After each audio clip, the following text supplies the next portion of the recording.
Yes, so nizere ko mumeze neza. So tugiye gukomeza inyigisho zacu nyine kuri computer vision and image processing.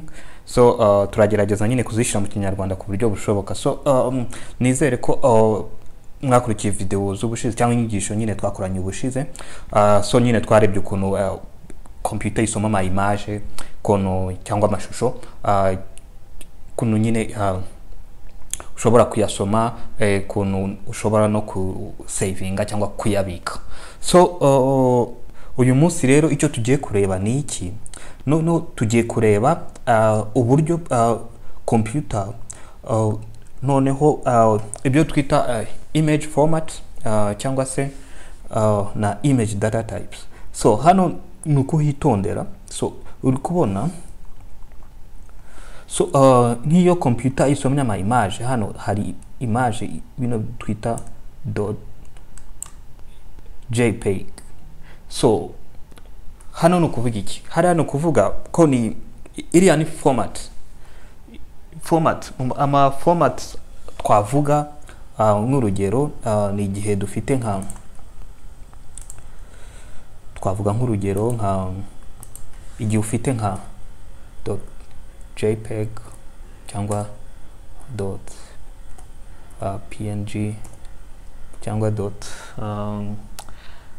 indizwi cyane ni iyihe? Ni gif na .tif.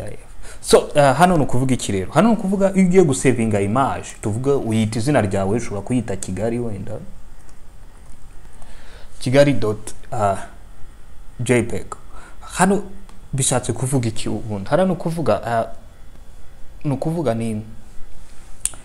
ni ntuza. Hano tubigire gutya kugira ngo tubyumve. Ibi ni format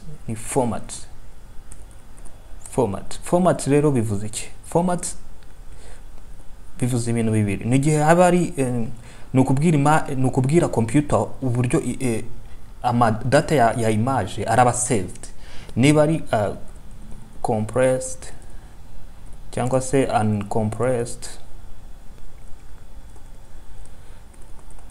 cyangwa icyo bita raw. No kuvuga nyine ntaba uko appareil yayifashe nikibika nta ntuza nta ita compressed cyangwa compressed. Noneho hano rero ibyo bita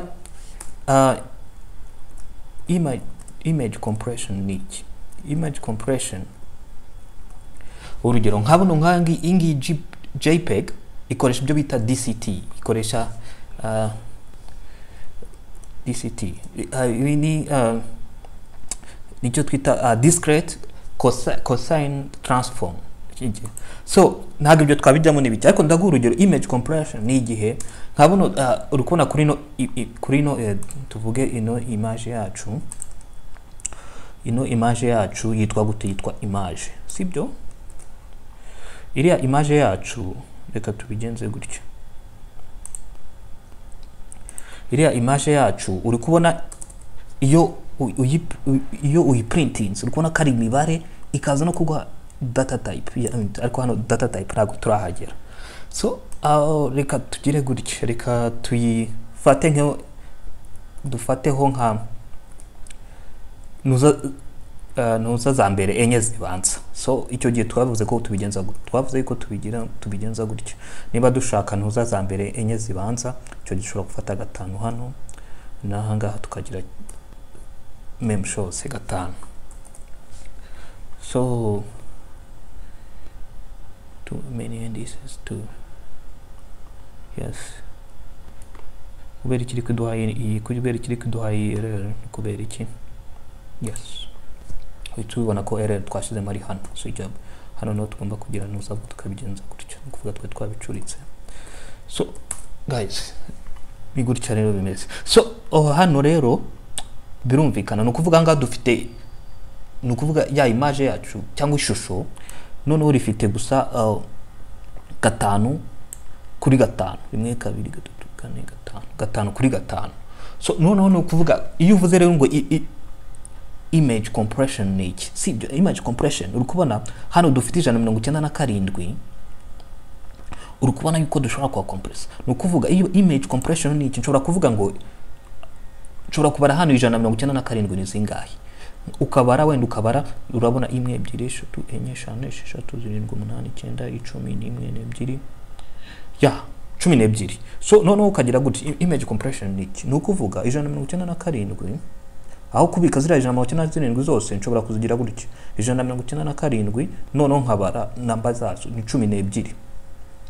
Hano ntabwo ari ugukuba, hano numve ko ari ugukuba inshuro 12 no ahubwo nukuvuga 197 ni 12. So hareba iki noneho hari ibindi 196 ni zingahe 196 kabona 1 2 3 4 5 6 7 nayo 8 9.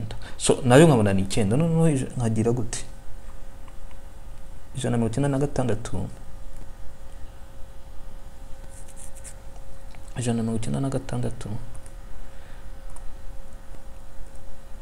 hagira gute 9. So ni gutya image compression. So uru nyine ni urugero nguhaye ubundi kuri image compression nka za DCT nyine bakoresha uburyo butandukanye, ariko ubu ni kugira ngo wumve nyine ku buryo image compression iba. So ni gutya rero nyine image compression iba kugira ngo ibike muri memory yo gutwara size nini. Noneho n'igihe ntuza iyisomye computer isomye ikora nanone nyine icyo bita decompression, ikongera ikayigarura muri giforme nk'iyi ngiyi dufite hano. So hano icyo bakora ni iki, ushobora nko kugira gutya hari igihe bavuga ngo wenda nk'iyi 197 bakayita bakayita nuza ku buryo cyangwa bakayita B bekurikije nyine nuza iyo format wa wakoresheje. Yes, kandi iyi compression method baho igomba kuba yitwa gute, yitwa yeah, something like that. Okay, so image compression ni kumva hano yumvikana na zino image format. So no buryo nyine computer ibika image ikoresheje compression method ziba zijyanye nizi nyine extension zazo nk'iyi PNG and GIF ni kumva zo nta zikoresha ntuza zikoresha ntuza kumva zikoresha ntuza method bita bitmap yo kugira nyine yo gucompress. So ibi ntabwo bijyamo cyane. So nukugira gusa wumve nyine igihe ushanze image imwe ari .tif or .gif .png ni ikiba bishatse kuvuga, cyangwa .jpeg ni ikiba bishatse kuvuga. Ariko twebwe muri image processing hano turi mu cyo twita twaravuze ushize ko ari icyo twita spatial domain. Spatial domain ni iki? Spatial domain ni igihe nyine tuba twaccessing valeur za pixel nka gutya mu ma arrays, nibyo twita spatial domain. So rero hano icyo dukora niki, hano iyo twinjiza image iyo dusomye image ari JPEG ari PNG format nta kibazo. Twebwe hano icyo kwitondera ni iki, ni data type. Rero hano ni iki, data type niyo itwemerera kumenya iriya image twasomye nizo operation noneho zishobora kuyikorerwaho. Ukumva abantu twakoranye inyigisho kuri data type muri Python arabimenye ko data type nta kindi twereka nyine nuza data zacu nizo operation dushobora kuzikorera. So